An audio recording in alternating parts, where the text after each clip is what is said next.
next to me, singing do I did it, dum did it do. It's the story of two down-on-their-luck slackers who join the army as a joke and end up becoming unlikely heroes.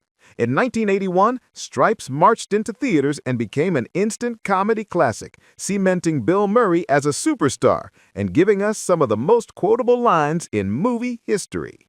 But behind the story of the EM-50 urban assault vehicle and a whole lot of mud wrestling is a production story filled with last-minute changes, legendary ad-libs, and a cast of future comedy giants. So fall in, you maggots! Today we're uncovering 10 things you didn't know about Stripes. Number 10. It was pitched as Cheech Chong joined the army.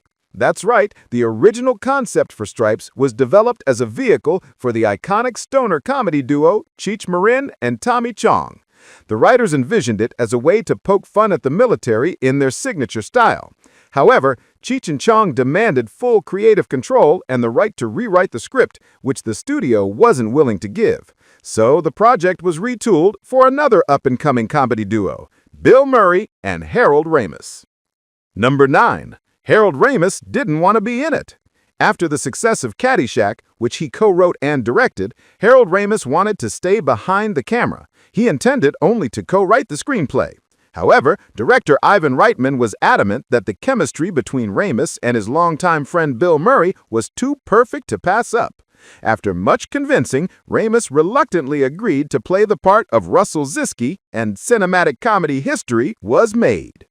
Number 8. The entire mutts speech was improvised. One of the film's most legendary moments is Winger's pre-graduation pep talk. Director Ivan Reitman simply gave Bill Murray the prompt to give the platoon a motivational speech. What followed was pure, unscripted genius. The entire rambling monologue, from declaring we're Americans, we're mutts, to the hilarious tangent about who cried when Old Yeller got shot, and concluding that we were all stupid enough to enlist in the army, was created entirely by Murray on the spot. It's a brilliant, chaotic, and heartfelt speech that became the definitive scene of the movie. Number 7. The cast went through real basic training. To prepare for their roles and build camaraderie, director Ivan Reitman had the main cast go through 2 days of genuine, albeit abbreviated, basic training at Fort Knox. They were put through their paces by real U.S. Army drill instructors, learning how to march, handle rifles, and follow orders. Bill Murray reportedly treated the whole thing as a joke, which only added to the authenticity of his character, John Winger. Number 5. The entire third act was added last minute. Originally, the movie was supposed to end after the graduation ceremony. That's it! Platoon graduates, movie over. But director Ivan Reitman felt the ending was too flat. With just a few weeks before filming was scheduled to wrap up, he and Harold Ramis locked themselves in a cabin and wrote the entire third act, the ME-50 urban assault vehicle, and the heroic rescue. It was a massive, expensive addition, but it gave the film the action-packed finale it needed. Number 4. A legendary composer scored the film. You might not expect a goofy military comedy to have a highbrow score, but Stripes was scored by one of the all-time greats, Elmer Bernstein. Bernstein was a Hollywood legend, famous for composing the iconic themes for classics like The Magnificent Seven, The Great Escape, and To Kill a Mockingbird. Just 3 years later, he would reunite with Ivan Reitman and Bill Murray to create another unforgettable score for a little film called Ghostbusters. Number 3. Warren Oates was a real Marine. The late, great Warren Oates was perfect as the tough-as-nails Sergeant Hulka, and he had some real-life experience to draw from.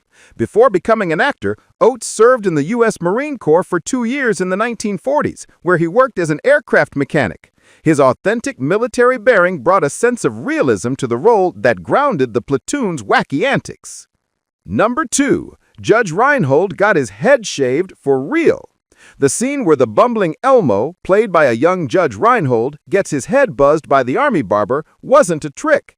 That was Reinhold's actual hair being shaved off on camera. The shocked and slightly pained look on his face is completely genuine. Director Ivan Reitman wanted an authentic reaction for Elmo's transition into army life, and Reinhold committed to the role, losing his locks for the sake of the movie. Number 1. The infamous Czechoslovakia scenes were filmed in Kentucky. Despite the script sending our heroes deep behind the Iron Curtain into Czechoslovakia, the production never left the United States. The climactic European rescue mission was entirely filmed in and around Kentucky.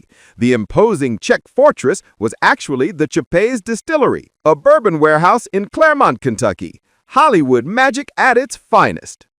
From an improvised speech to a last-minute new ending, Stripes is a perfect example of how chaos and creativity can combine to create comedy gold.